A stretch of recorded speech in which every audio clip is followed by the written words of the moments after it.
A maior dica que eu posso dar para alguém que quer vir para cá é se prepare o máximo possível com inglês. Máximo possível. O inglês é absolutamente fundamental.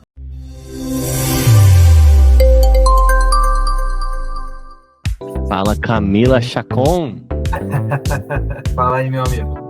Ô, meu brother, que bom revê-lo, satisfação demais. Obrigado, mano, pela ideia que você teve, né, e pelo tempo seu. Não, que Da isso. hora. Bom te ver, meu mano. Você cada dia melhor. Sempre bom te ver. Parabéns, man. Eu tô na sua terra, sabia? Eu tô no Rio de Janeiro. Ah, tu tá no Rio, né? Eu vi um vídeo seu outro dia mostrando o trânsito do Recreio. É, cara, é triste, né? Porque meio que só tem uma avenida mesmo, né, pra levar, que é a Américas, né? Onde você morava no Rio? Eu morei na Taquara por bastante tempo. Cresci na Taquara. Depois morei na Freguesia por um tempo, depois de casado. Até ir embora, né? Ah, entendi. Da hora. Deixa. Agora está na gringa. Você toca violão? Toco violão. 2? Caramba, o negócio é sério. O de lá, a minha tela, não sei porque eu tô vendo minha tela reduzida, mas... Mano, se você quiser... Eu tô vendo maior, mas se você quiser, o que você Agora faz é... Já resolveu? Firmeza. O de lá, no dia que eu saí da Hackett, do Hackett Brasil, eu já estava morando aqui. E saí, pedi demissão para entrar na Hackett daqui. E aí eles me mandaram de presente, como presente Ué, vai com Deus. Me mandaram aquele jornal ali como presente. E esse te aqui representa. Te representa bastante, né? Pra galera te presentear com o violão é porque você deve ser conhecido por tocar violão, imagino. Não sei se por tocar, provavelmente por falar que toco. Da hora, mano. Tá tomando tererê? Chimarrão? Não. Tô tomando Coca-Cola do McDonald's. Travou. Voltou? Ah, firmeza. Tô tomando uma Coca-Colazinha, que eu cheguei tarde do trabalho, não consegui fazer comida, minha esposa chegou tarde também, trouxe McDonald's pra gente jantar. Ah, boa, firmeza. Faz parte, acontece.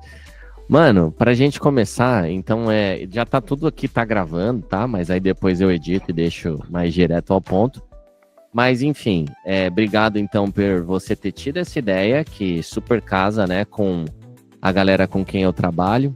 Sim. Que é a ideia de falar da dificuldade que é, né, ir trabalhar na gringa se você não se prepara antes, se você não conhecer os atalhos, né? E aí você vai trazer essa sua experiência de como dá para fazer isso bem se você seguir um determinado caminho, né? Eu tenho diversos alunos que vão para ir com esse ideal de morar e que pelejam muito, os caras sofrem, tem alguns sofrendo agora, inclusive, por conta deles não terem a sabedoria que com a experiência você adquiriu, né?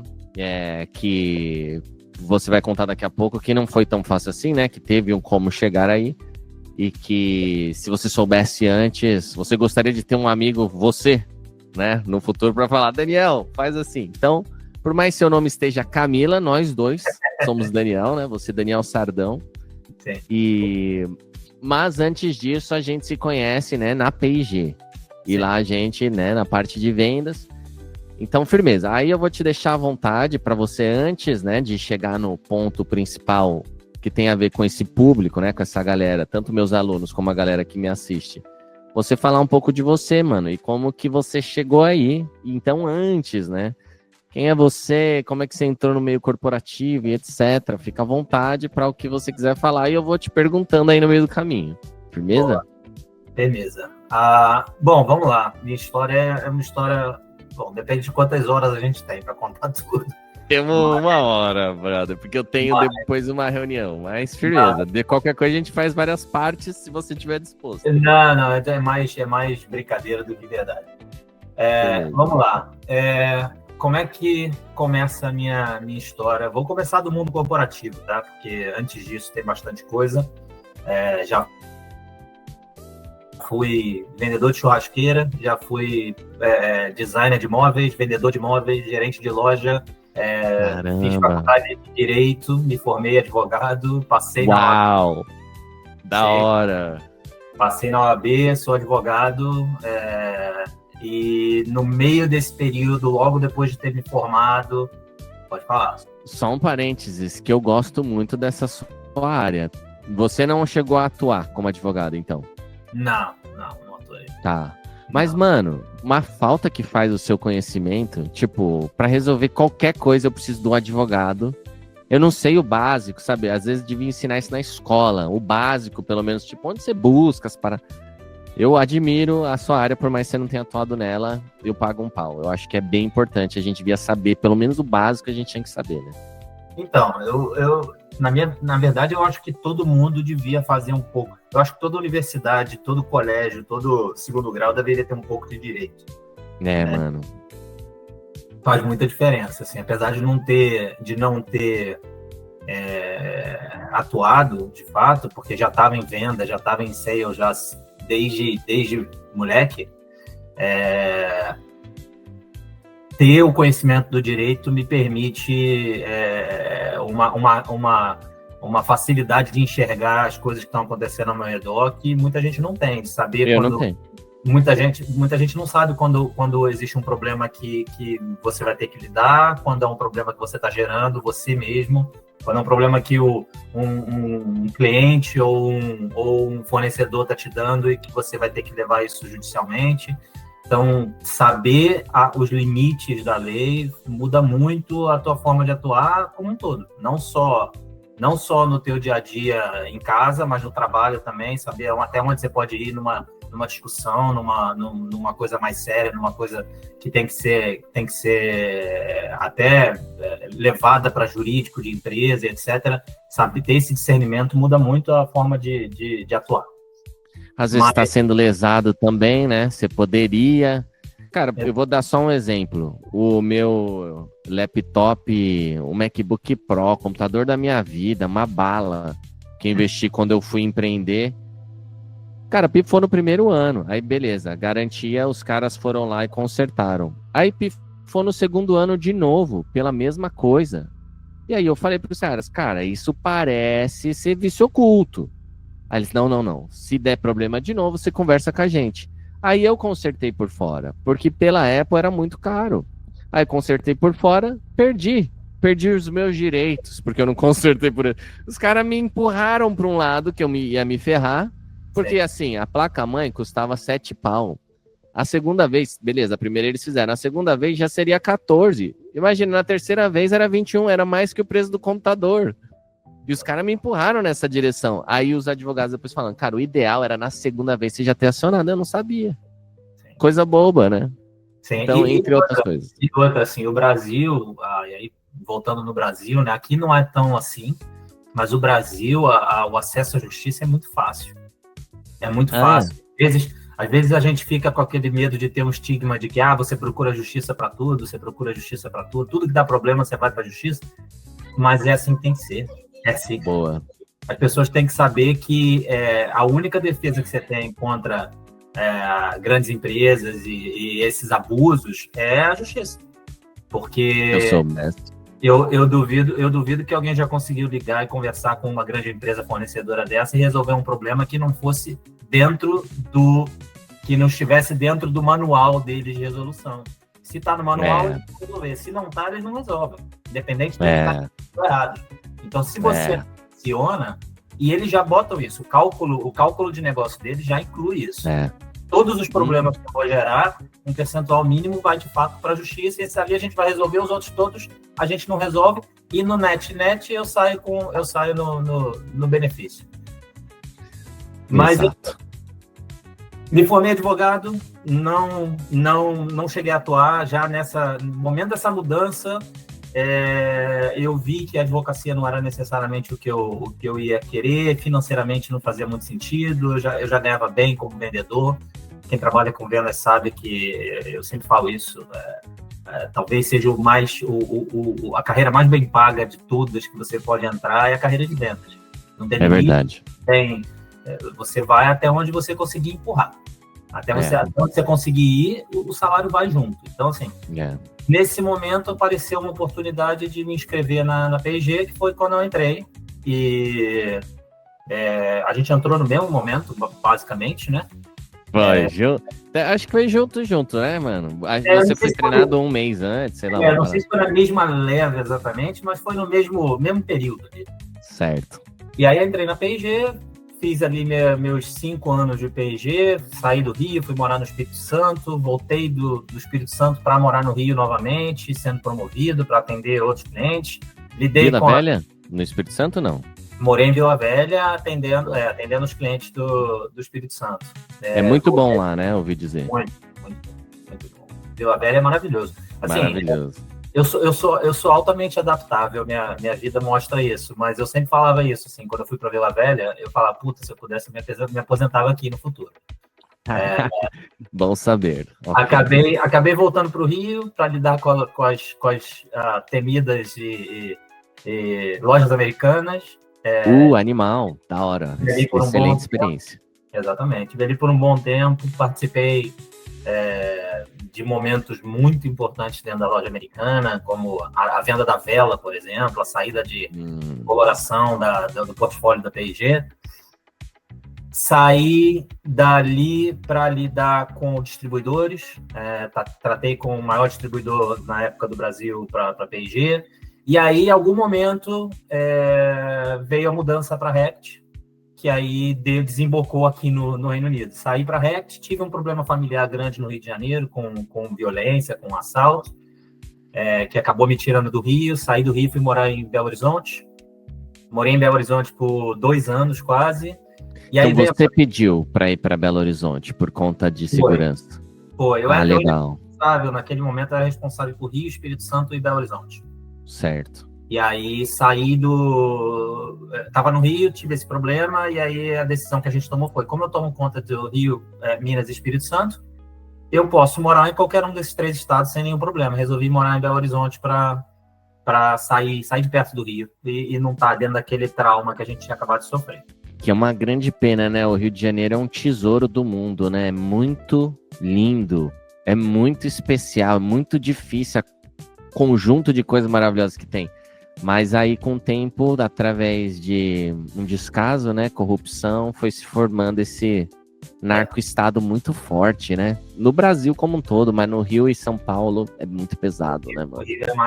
O buraco é mais embaixo, não é só um narco-estado, existe a questão da polícia, milícia, né? Da antiga mineira, que se criou como mineira, virou milícia. E isso tudo gerou um monte de dificuldades para mim ali de manter no Rio de Janeiro depois do que aconteceu comigo. Mano. E aí a gente foi para Minas, estávamos em Minas bem felizes, tocando a vida, até que vem a pandemia. E aí quando a pandemia vem, eu ainda, nesse momento, me recuperando do que aconteceu no Rio de Janeiro, a gente meio que, minha esposa e eu, tomamos a decisão de que, olha, a gente precisa fazer uma coisa diferente. A gente precisa tomar um rumo na nossa vida para a gente viver melhor, dar uma vida melhor para nossa filha. Nossa filha, na época, tinha 2 anos. E aí, ela resolve vir para a Europa para reconhecer a cidadania e etc. No meio da pandemia, a gente fica nessa de como é que a gente vai se ver, aeroporto fechado, não consegue pegar voo, eu não podia entrar em lugar nenhum da Europa. O único lugar da Europa que eu podia entrar era o Reino Unido, era o único lugar que os aeroportos estavam abertos pro Brasil. Caramba! E aí... E só um parênteses para entender sua motivação. Então você já estava na Rect, certo? Sim. Então na Rect que você pediu para sair do Rio e ir para Minas. E aí a pandemia cortou muito o social, né? Sim. E aí você foi para um lugar que te tira ainda mais esse social a priori, né? Como é que foram as motivações para você falar, cara, vamos fazer uma coisa diferente? O que estava acontecendo em Minas que você falou, pô, vamos mudar de país? Então, na verdade, a mudança de país definitiva, ela é um pouco mais por acaso do que pensada, tá? Minha esposa estava ainda lidando com a questão do estresse pós-traumático do que aconteceu. Então, ela precisava desse tempo para ela de sair um pouco do Brasil, aproveitar que a pandemia estava ali e a gente já não podia fazer nada mesmo. Ela resolveu vir para a Europa e vir para a Itália, reconhecer a cidadania dela. E aí, o meu plano naquele momento era, eu preciso estar perto da minha esposa, eu preciso encontrar com ela, o único lugar que eu posso voar é o Reino Unido. Eu pego um voo no Brasil para vir para o Reino Unido, passar o Natal com ela, isso trabalhando normal para a Rect Brasil. Eu pego um voo, venho para cá, chego aqui no dia 20 de dezembro de 2020. Ela estava na Espanha, foi para Inglaterra para vocês passarem o Natal juntos, é isso? Ela estava na Itália. Ah, é na Itália, não na Espanha, tá. E aí ela vem para Inglaterra e eu pego um voo do Brasil para encontrar ela aqui, porque aqui era o único lugar que eu podia entrar. Entendi. Eu entro no dia 20, no dia 21 de dezembro é decretado lockdown. Ou seja, se meu voo chegasse 12 horas depois, eu não entrava. Nó. Do mesmo jeito que eu não entraria, eu não pude sair. E aí eu fiquei preso aqui, com voos cancelados, não existia voo para voltar para o Brasil, por 4 meses. Então sua esposa estava com a sua filha na Itália. E não, aí você... Eu estava com a minha filha no Brasil e vim com a minha filha para cá. Você foi com ela, tá, legal. Sim. Aí ficaram vocês lá presos na Inglaterra. Caraca, no Airbnb, presos no Airbnb na Inglaterra. Uau. Eu trabalhando para o negócio no Brasil, trabalhando para a empresa no Brasil. E trabalhando remoto daqui, e a coisa, eu não podia voltar, e não tinha como voltar para casa, eu preso no Airbnb com uma mala de roupa. E aí eu entrei em contato com a empresa e falei, olha, morar no exterior sempre foi uma vontade, minha esposa não tem vontade de voltar para o Brasil depois do que aconteceu, eu tô aqui preso, eu não tenho como sair daqui, eu queria uma oportunidade de ficar aqui. Vocês têm como me dar essa oportunidade? Vocês têm como... A empresa é inglesa, então a sede global da empresa é aqui. Então eu pedi, olha, qualquer vaga que vocês me derem aqui, eu estou disposto a aceitar. Enfim, essa negociação durou 4 meses e nada aconteceu. Eu não recebi essa vaga, não recebi essa proposta. Até que um dia eu resolvi tomar a coisa para mim e entrei em contato direto com a empresa daqui. Fui direto ao RH daqui. Fui direto ao RH daqui e contei minha história. Eles nem sabiam muito bem quem eu era. Na verdade, a pessoa que falou comigo falou, olha, eu não sei quem você é. Nunca ouvi falar de você. Então, durante esses 4 meses, nada andou. Caramba. E aí eu conversei com ela, contei minha história. Ela falou, olha, tem uma vaga para você. Você vai ter que dar 2 passos para trás em banda. Você vai andar para trás 2 bandas. 2 bandas para trás? É banda também, então, na Rect? É banda também, Que legal, essa banda é um negócio interessante, né? Para quem não sabe, os níveis, tanto na P&G como na Rect, é banda, o cargo gerencial, né? Começa a banda 1, 2, 3, aí não sei até quando vai na Rect, nem sei quanto ia na P&G, se vai até o 9, depois começa a ser outras coisas. No caso aqui são letras, então você começa como banda C, banda D, banda B, banda A, e eu tive que andar para trás 2 bandas. E aí eu falei, olha, eu preciso começar. Eu entendo, eu não conheço o business, eu não conheço o país, eu não conheço os clientes, eu não conheço os métodos de relacionamento, eu não conheço como as pessoas se relacionam umas com as outras, eu entendo que eu preciso me provar. Então, dada essa... Interessante, né? Você era banda 3? Ou você era banda A? Eu era banda B. Você foi pra aí? Banda D. Eu não tô sabendo o alfabeto. 2 pra trás, D, firmeza. Então, mano, imagina você chegando, iniciando na vaga, deve ser relativamente legal até. Porque você tem uma visão outra, né? E você sabe as dores do seu chefe, você sabe o que é importante pra ele. Exatamente. Eu liderava um time de 7 pessoas na época no Brasil e vim pra cá, meus primeiros 6 meses, basicamente eu criava planilha. Voando. Como foi? Então você topou, né? Eu acabei atrapalhando sua história. Topei. Não, topei. Eu não tinha opção. Porque, na verdade, aí já vai a primeira coisa que é importante quem quer vir para cá saber, tá? Ninguém aqui liga pro que você fez no Brasil. Ninguém liga.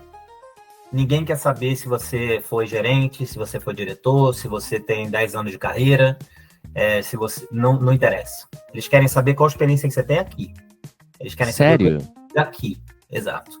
Então, assim, eu tinha uma vantagem que eu já estava dentro da empresa. Meu contato com o RH daqui foi feito no Teams interno.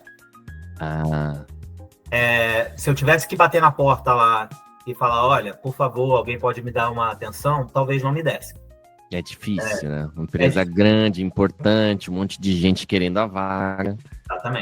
Exatamente. Então, assim, é uma situação difícil, não é uma situação fácil. O inglês, como via de regra, ele não vai te dar essa oportunidade baseado no que você pode mostrar de Brasil. Eles não sabem qual é a universidade que eu fiz, eles não sabem que meu MBA foi feito lá, o que se foi bom ou se foi ruim. Eles não sabem eles não querem saber que eu tenho 10 anos de carreira em P&G e Rect. Eles querem saber o que você fez aqui. Você já conversou, você já esteve com o Tesco, você já esteve com o Sainsbury's, você já esteve com os clientes daqui. Senão, você não tem o que mostrar. Então, por que você acha que é assim a visão do inglês? Esse tanto faz o mercado brasileiro? O que você acha hoje? Não é direcionado ao mercado brasileiro. Eu acho que é mais uma proteção deles ao próprio negócio. Por mais que a gente tenha lidado no Brasil com clientes Atacadão, Açaí, BH, lojas americanas, clientes de porte enorme, clientes que te dão um nível de trabalho, uma complexidade grandiosa. Por mais que seja esse o cenário no Brasil, o cenário aqui, você está lidando com clientes de porte completamente diferente, de impacto completamente diferente. Como comparação, se você pegar os maiores clientes do Brasil dentro do mercado nacional, eles não têm 5% de market share. Os maiores do Brasil não têm 5% de market share. Dentro do próprio Brasil. Dentro do Brasil. Tá. O maior cliente do Reino Unido tem 35% de market share. Então, o modelo de negociação, o modelo de discussão é completamente diferente. Quem tem o leverage? São eles. As cartas. O leverage está na mão deles. Não está na minha mão. Eu não tô numa situação como a gente viveu muitas vezes no Brasil, em que a gente tomava uma decisão baseada no sentido de se esse cliente resolver bloquear, me botar em freeze, não comprar mais, ou qualquer coisa do tipo, o meu impacto é 1% do meu negócio, é 0,5% do meu negócio. Eu posso tomar esse impacto, eu posso tomar essa perda em benefício do restante do negócio. Certo. Aqui, você não tem esse luxo. O luxo, você não tem a possibilidade de dizer para um cliente que tem 35% do negócio, ou um grupo de 5 clientes que tem 80% do negócio, dizer para eles que, olha, eu vou bater o pé e eu vou liderar essa negociação no sentido de que ou você me dá o que eu preciso, ou eu não vou te dar um produto, eu não vou te dar um lançamento, eu não vou te dar um investimento, porque o leverage está na mão deles, não está na nossa. Então, Daniel, 1 hora, eu sei que tem várias barreiras, mas 1 hora cita também a do inglês, eu não sei se ela chegou a ser, mas mais para frente aí depois fala para mim como é que foi essa... Então, vou entrar direto no inglês, porque o inglês tem uma questão bem relevante. Primeiro que o inglês britânico não é o inglês americano, então o inglês britânico ele é diferente. Existe uma expectativa de como se colocar diferente do americano, e é um negócio que para a gente que no Brasil está muito mais influenciado pelos Estados Unidos do que pela Inglaterra, Total. É difícil da gente estar 100% alinhado no momento que chega aqui. Eu não sei, por exemplo. Para mim, faço ideia. Então, essa questão é uma questão importante. E também no próprio trato. No próprio trato entre pessoas. O britânico ele tem formas de lidar, formas de falar, formas de se relacionar que são diferentes do americano. Também em humor. Eles são mais humorados, mais bem-humorados do que o americano. Que legal! Eles têm um humor super sarcástico, super ácido. De certa forma é legal, mas também existe uma expectativa de respeito muito, muito grande que tem que ser tomada em conta. Então, uma das coisas que eu tive aqui, e foi uma das primeiras conversas que eu tive com o meu primeiro chefe assim que cheguei, foi: eu preciso adaptar o meu inglês ao que vocês esperam, ao que é esperado de alguém na minha posição, e eu preciso que vocês me deem esse feedback. E eles têm extrema dificuldade de fazer isso, porque eles são muito educados nesse sentido. Eles têm muitos estrangeiros, eles lidam com muitos estrangeiros o tempo todo. Então, ainda que eu pedisse explicitamente, olha, se eu estiver cometendo erros de inglês, se eu estiver cometendo erros graves, coisas que você possa me ajudar, levanta a mão e me fala, porque isso vai me ajudar a melhorar, a entender tudo que eu preciso estar aprendendo aqui para ter para mudar de onde eu estou hoje na minha primeira posição para uma posição de face-to-face com os meus clientes. Então eu pedia claramente isso, vem para mim e me fala, olha, você está usando preposição errada, você está usando palavras em sentido errado, o tom do que você está falando não é o tom certo que se espera, então me dê esse feedback. E você chegou a ter algum suporte por fora da empresa? Fazer aulas, alguma coisa do tipo? Não. Caramba, então foi na raça. Foi na raça, e o que eu fiz muito, e isso para mim bem naturalmente, eu vejo muita notícia.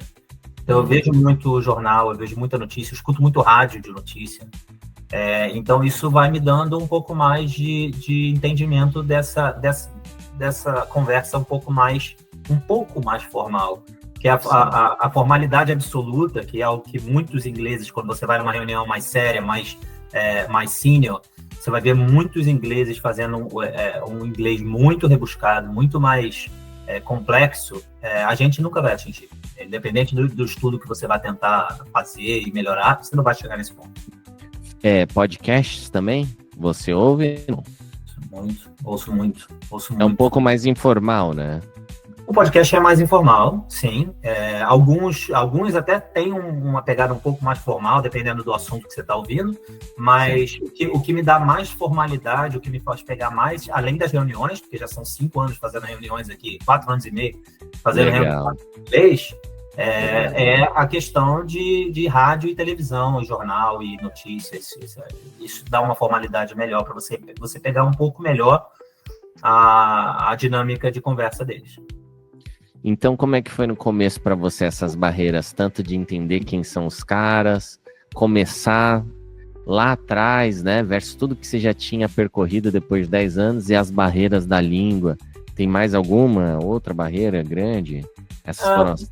Não, essas barreiras são as maiores, assim, em matéria de negócio. Falando de negócio, a grande barreira é conhecer os clientes, entender como eles funcionam. Essa é a grande barreira. E mudar essa mentalidade que a gente tem no Brasil de que eu sou da multinacional, eu sou o grandão, você é um cliente pequeno, então, de certa forma, eu estou liderando aqui a discussão. As equipes E aí, de novo, você é um pouco mais voltado para o negócio que eu estou dentro, então não sei se aplica a todo mundo que você tem como aluno que vai estar lidando com isso aqui, tentando essas vagas. Dentro do negócio de FMCG, que é a parte de bens de consumo, esses clientes têm equipes de categoria, equipes de conhecimento de mercado, equipes de inteligência muito mais desenvolvidas, às vezes, do que as nossas mesmo. Uau. Então, muitas vezes, você senta com um cliente para fazer uma discussão de categoria, onde no Brasil você leva a discussão, você leva os pontos, você leva os insights. Aqui você senta com eles e essa discussão é pau a pau. São eles dando os pontos deles, a gente dando os nossos pontos, e a discussão de altíssimo nível de como resolver problemas que a gente está encarando dentro do mercado. Que lindo. É bom que é uma aula prática, né? Aprende muito. Sobre o que de fato funciona, né? Muito e a bom. Questão de língua, o grande problema para mim, além de, obviamente, do primeiro momento, que é você conseguir entender tudo, pegar tudo, não perder nada em reunião. No primeiro momento você vai perdendo 10% da reunião, 20% da reunião, porque você não pega uma palavra, mas vai melhorando. E o maior problema que eu tive foi uma compradora, no caso, que eu lidava, que era uma compradora que explicitamente desprezava o fato de eu não falar inglês perfeito. Então, assim, um certo preconceito, uma coisa bem, bem pessoal, assim, que eu tive que passar, mas que passou, fui bem, entreguei, não impactou meus resultados, mas ela fazia questão, toda vez que ela podia, de falar coisas do tipo assim, eu te falei isso antes, mas de repente teve uma barreira de língua e você não entendeu, tá? Cara, o mundo dá voltas, né? Daqui a pouco ela tá precisando de você ou alguma coisa ainda vai acontecer. Mas é triste, né? Porque às vezes vem de cultura, alguma questão de um xenofobismo, alguma parada doentia triste, né? De protecionismo, bairrismo ou simplesmente gente escrota, né? Que existe. A boa notícia é que é raro. Para quem você tiver Né? aí que está querendo vir para cá, xenofobia mesmo, essa coisa direcionada ao imigrante, a gente, pelo menos, nunca passou. Tirando essa compradora, xenofobia de alguém virar e falar imigrante, sujo, volta para sua casa, essas coisas que a gente ouve no rádio, ouve na televisão, isso a gente nunca passou. Então, assim, é raro.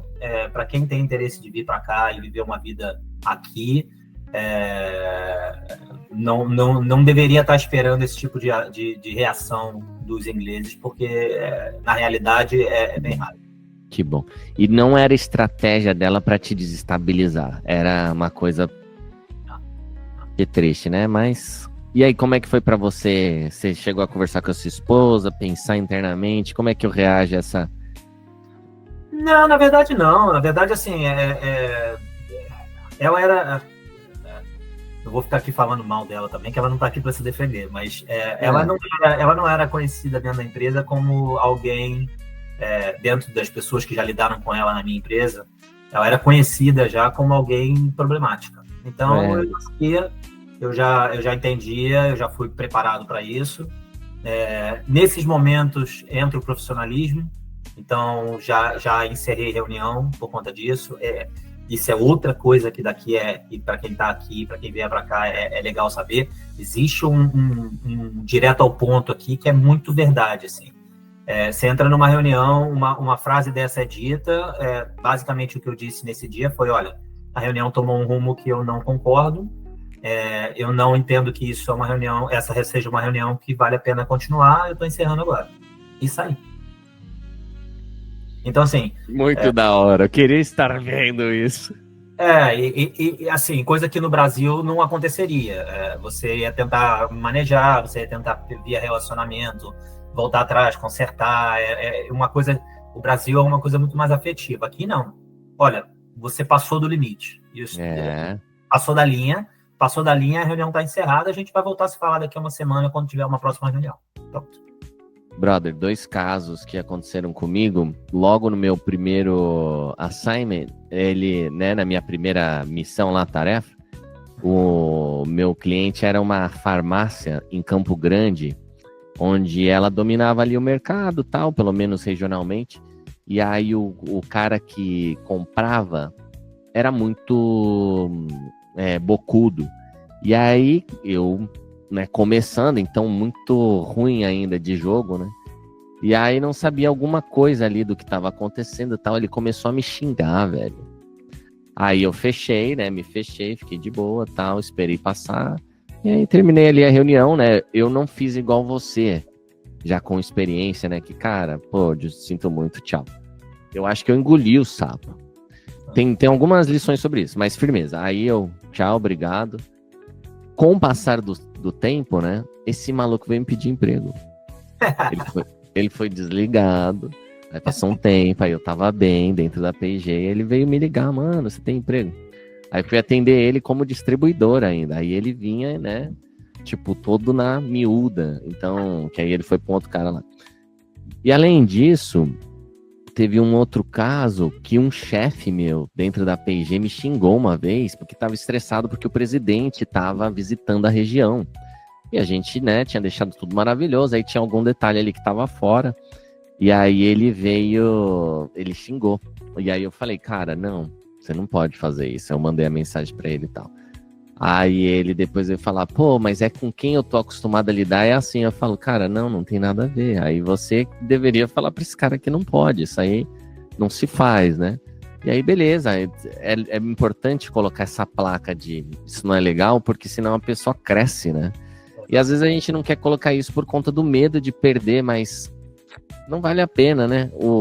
A nossa dignidade é mais importante. Assim, não é nem por nós, né? Mas pelo respeito mútuo. E você vê, dá certo, né? Depois um veio me pedir emprego, o outro, esse chefe foi desligado, né? Eu continuei lá na empresa. E que mais que ia falar? É que é isso, né? Dar voltas, então a gente correr pelo certo, né? É o melhor caminho.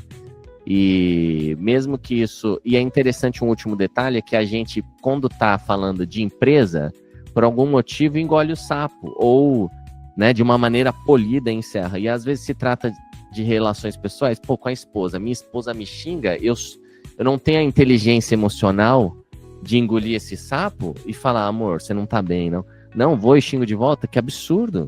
Com ela tinha que estar lá em cima versus um cliente. Quem é um cliente versus a minha esposa? Pessoa com quem eu compartilho a vida.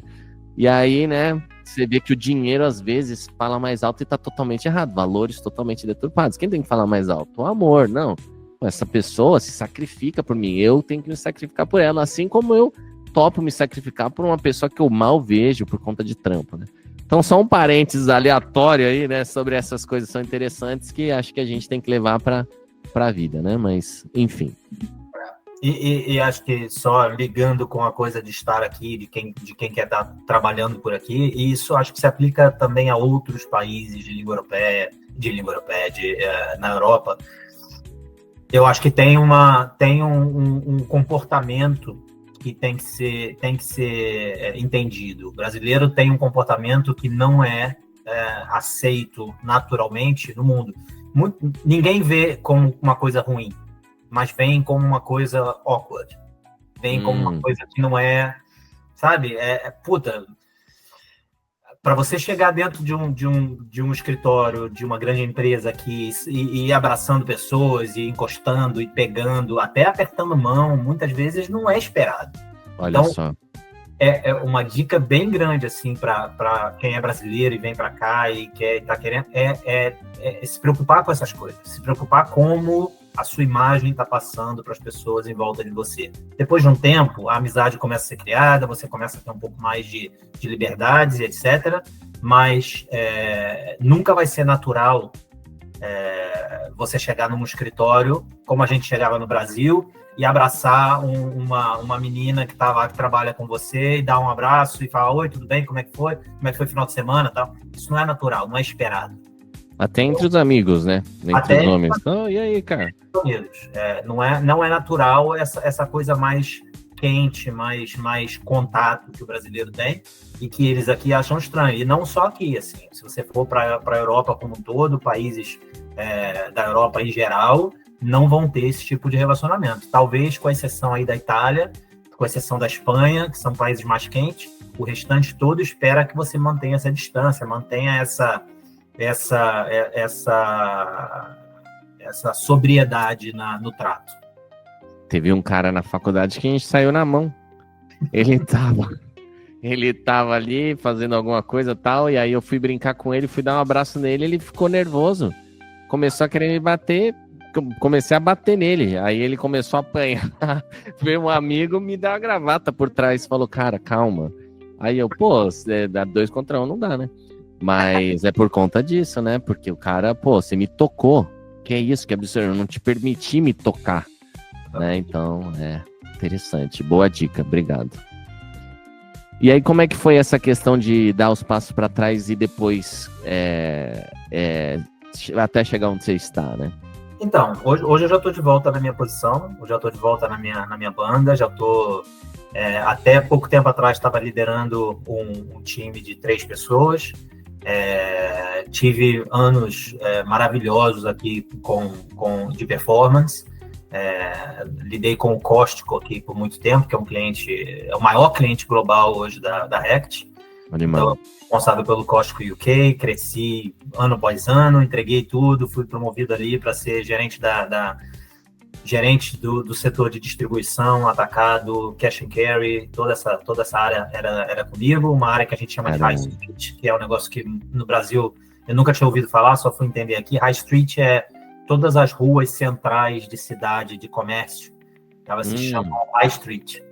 Então, todas as cidades que você for no Reino Unido, ela tem uma High Street, que é uma rua central, principal, onde você vai ter ali os mercados, vai ter os bancos, vai ter fast food, etc., restaurantes. Essas ruas são chamadas High Street. Então, um dos setores da empresa é a que lida com as lojas que estão dentro dessa High Street. Então, eu era responsável por isso tudo. No início de Q2 agora, que foi final de Q1, na verdade, março, eu fui movido para ser agora Trade Marketing de Finish, que é a segunda maior marca da empresa aqui, então hoje sou responsável por trade marketing de Finish para o Reino Unido. Então, já tô de volta, minha carreira está andando, talvez eu tenha atrasado minha carreira em 3, 4 anos, mas... Muito rápido.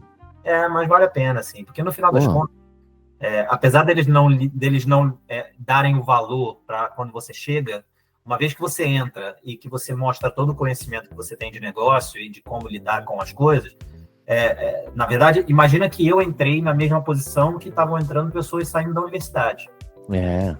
Aí você bota lado a lado eu com 10 anos de FMCG, do lado de um cara que acabou de sair da universidade, a discrepância aparece. E aí essa promoção acaba sendo mais rápida. É só uma questão de você se manter focado. Porque o grande ponto para mim, a dificuldade foi como é que eu me mantenho super animado em trabalhar todo dia, fazendo um negócio que, para mim, estava 10 anos no passado. Eu entrei na P&G fazendo o que eu entrei aqui. Então, há 10 anos atrás, eu fazia a mesma coisa que eu comecei a fazer aqui. Como é que você se Mas aí era com os pés nas costas ou não? Em alguns pontos, sim. Alguns pontos eram absolutamente tranquilos. Imagina eu com esses 10 anos, alguém chegar para mim e falar assim, você consegue analisar, por favor, qual é o share de mercado que o cliente X tem? Sim, me dá 2 minutos, eu te respondo isso. Você consegue, por favor, me dizer se a estratégia de preço tá certa, considerando o mercado atual? Sim, me dá 5 minutos, eu vou pegar todo o mercado e vou te dizer se a estratégia de preço faz sentido. Nossa, deve ser muito lindo, né, pro cara que tinha você no time. Ele falou, opa, pegamos uma máquina. Exato. Bom, muito bom, muito bom. Entendi. E para você se manter motivado, a questão foi, tipo, não tem outro lugar, é aqui, então... Me manter motivado eu preciso pagar conta, eu preciso pagar aluguel, eu não vou agora sair daqui, minha filha vai crescer aqui, então não pode dar errado. Não pode dar errado. E é isso que empurra todo brasileiro que mora no exterior, cara. Todo brasileiro que mora no exterior, que vai para o exterior, seja ele para fazer roofing, botar telha, ou para trabalhar numa multinacional, a grande diferença dele pro restante é que ele não pode dar errado, não tem suporte. Eu não tenho suporte aqui, eu não tenho família, não tenho amigo, eu não tenho nada. Se eu não pagar minhas contas, no dia seguinte eu tô na rua. Então, assim, o brasileiro que vem para cá para fazer qualquer coisa, só tem 2 coisas. Ou ele volta pro Brasil, desiste e volta, ou ele vai muito bem, performa, cresce e evolui.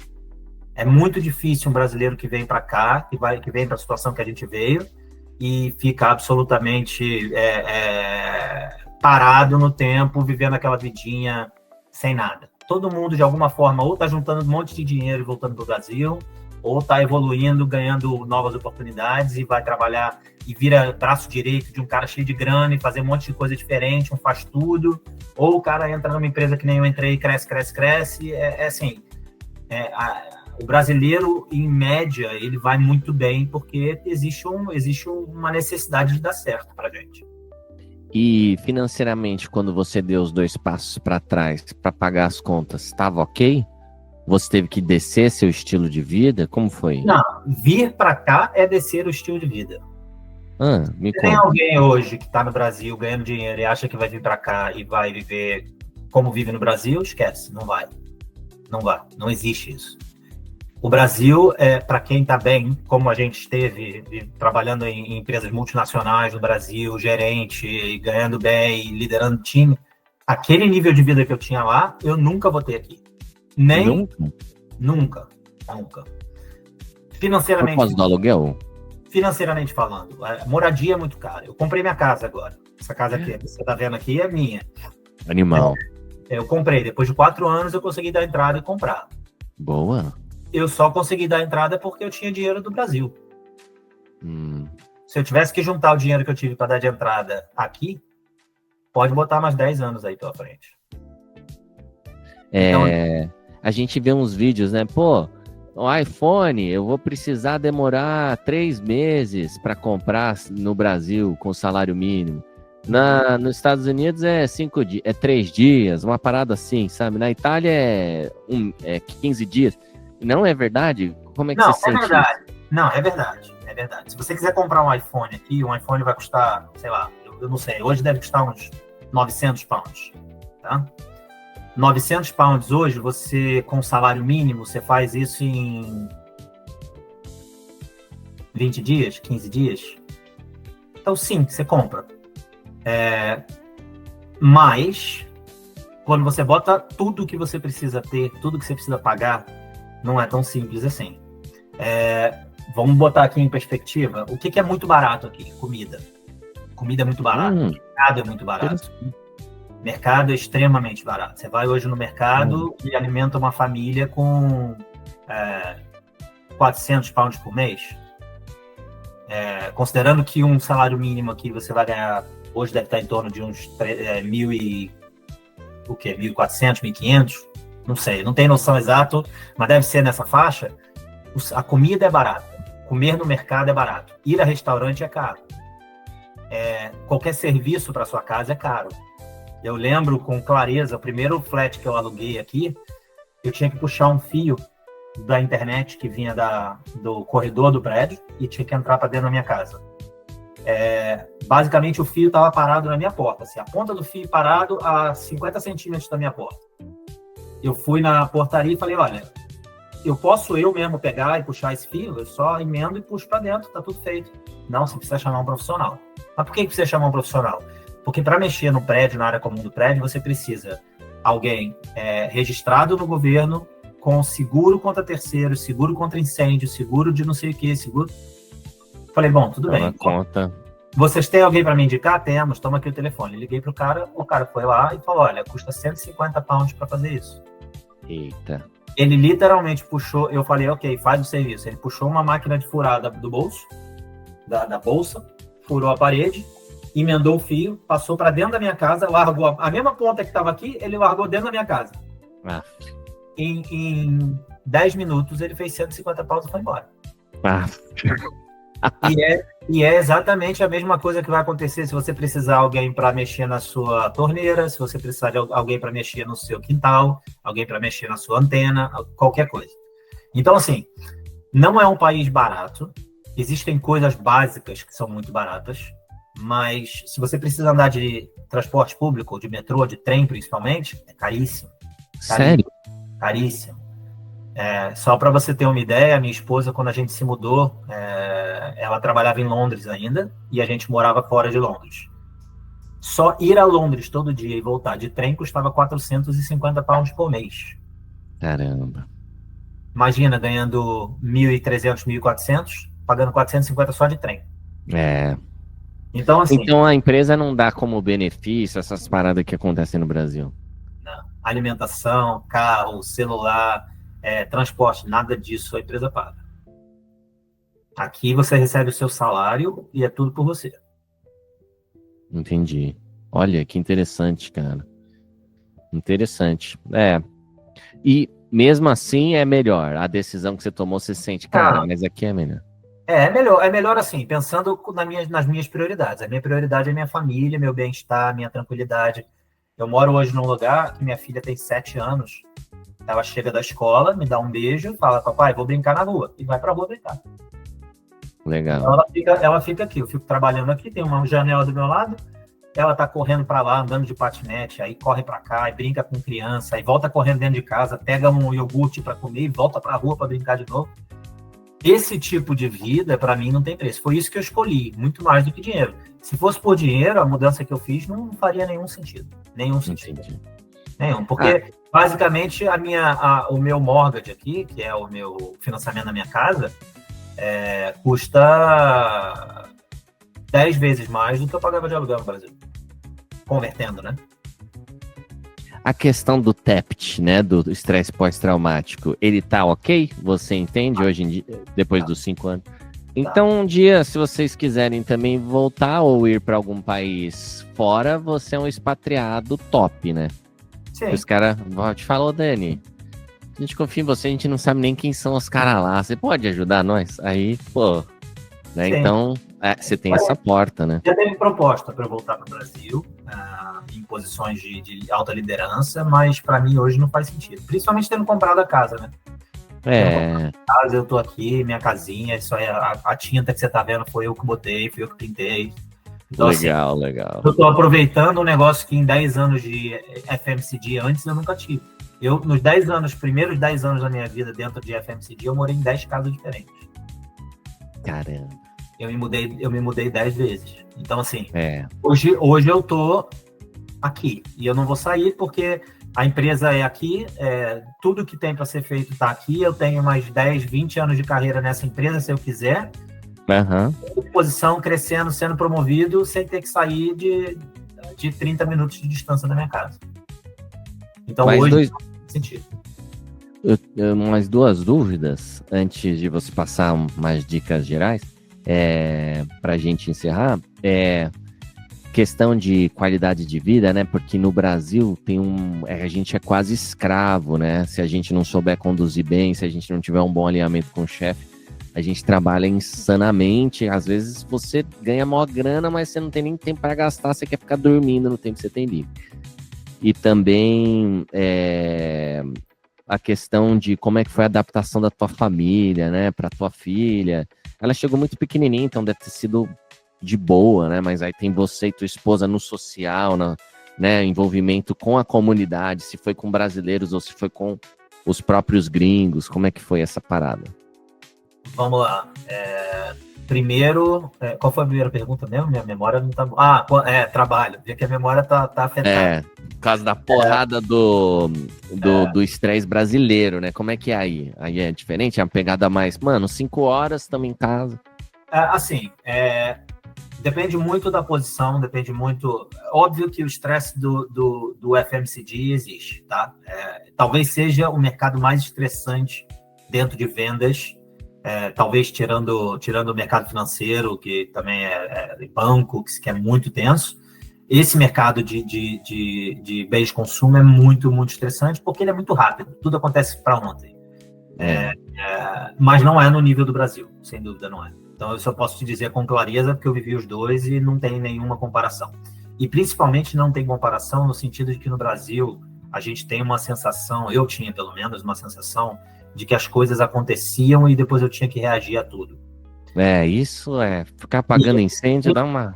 Exato. Eu me sinto numa situação aqui em que eu tenho muito mais planejamento. Apesar de ter ainda o ad hoc aqui, que é a coisa que a gente vai fazendo na medida que precisa, existe um planejamento de longo prazo muito mais complexo, muito mais bem feito, muito mais detalhado, que permite que você mantenha um ritmo de trabalho mais confortável. Eu acho que, de novo, tem posições que são mais complicadas. Isso é muito gringo, da hora, boa.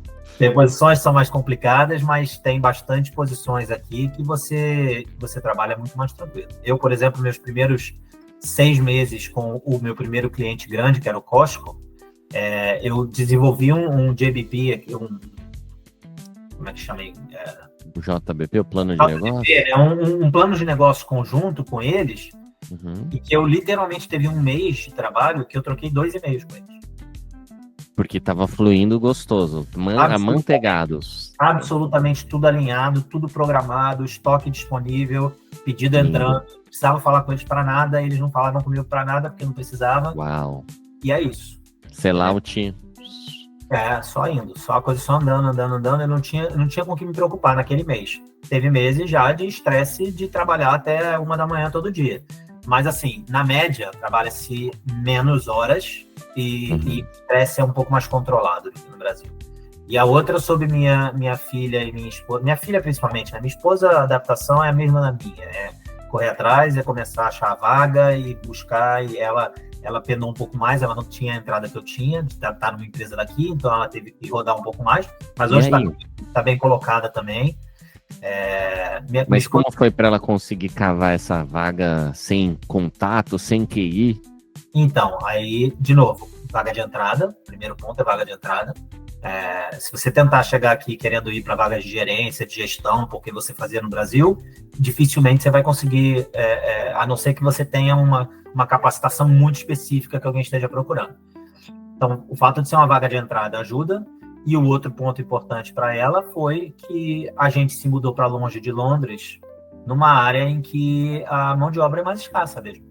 Então, a gente hoje vive numa região em que as empresas estão em volta aqui, e não tem essa quantidade enorme de pessoas. Ela tem um histórico grande, ela também é advogada, ela tem carreira em outras funções, então, apesar dela não estar dentro, ela não está no ramo hoje em que ela tinha trabalhado anteriormente, ela está num ramo completamente novo para ela, existe os transferable skills aí que ela trouxe, e isso para ela foi importante para conseguir a vaga que ela conseguiu.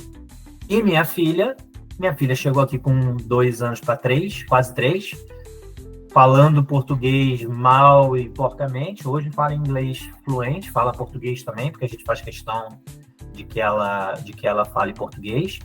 Mas o inglês, hoje ela corrige a gente. Hoje ela pronúncia e conjugação, ela corrige a gente o tempo todo. Quando a gente está lendo o livro com ela, eu leio uma palavra errada, ela, na hora, me corrige. Muito bom, né? Muito gostoso. Além do trabalho, vocês têm essa vida social? Algum envolvimento com o pessoal? Como é que é? A gente tem algum. Acabou que a gente criou umas amizades aqui muito grandes com alguns brasileiros. Que a gente conheceu em Londres, 2 famílias de brasileiros que a gente conheceu em Londres, um que tem crianças do tamanho da Lara, e a outra que era vizinha nossa, que ajudava muito a gente com a minha filha, quando a gente estava enrolado, precisava sair, precisava ir trabalhar, eles ajudavam a gente bastante. Então a gente criou uma conexão muito grande com eles, hoje são uma família. Eu tenho a minha vizinha anterior, onde a gente morou, uma inglesa de 80 anos, que era nossa vizinha quando a gente se mudou para a casa que a gente morou antes dessa casa aqui. E ela e o marido, não tem filhos, não tem netos, não tem nada, só ela e o marido. E a gente ficou muito próximo deles. E eu ajudava eles a cortar grama, a cortar Legal. as árvores, e fazia comida, cozinhava para eles, chamava eles para ir na minha casa, então virou uma amizade bem legal.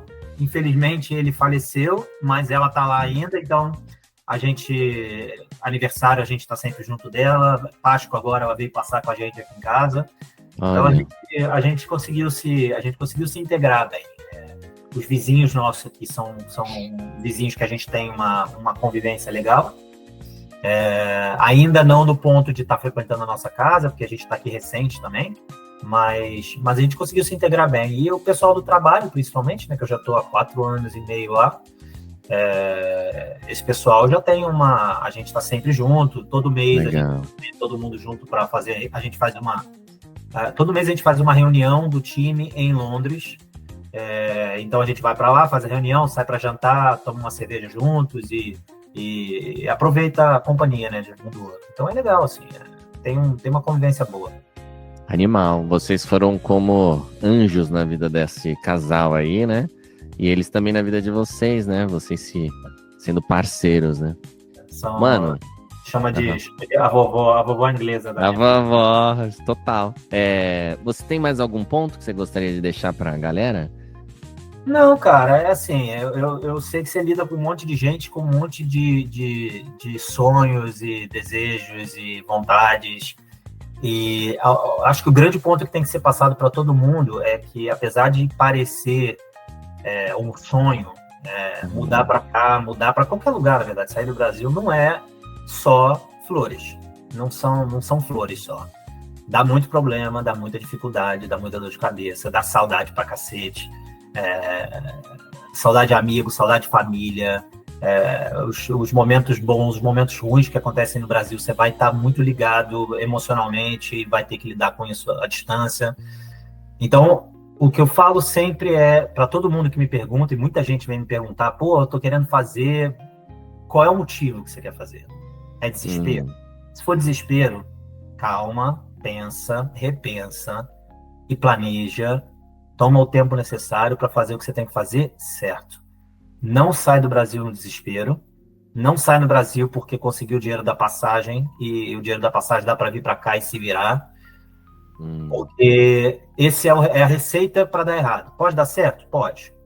Mas a receita para dar errado é vir sem planejamento. Por que o meu deu certo? Que apesar de eu ter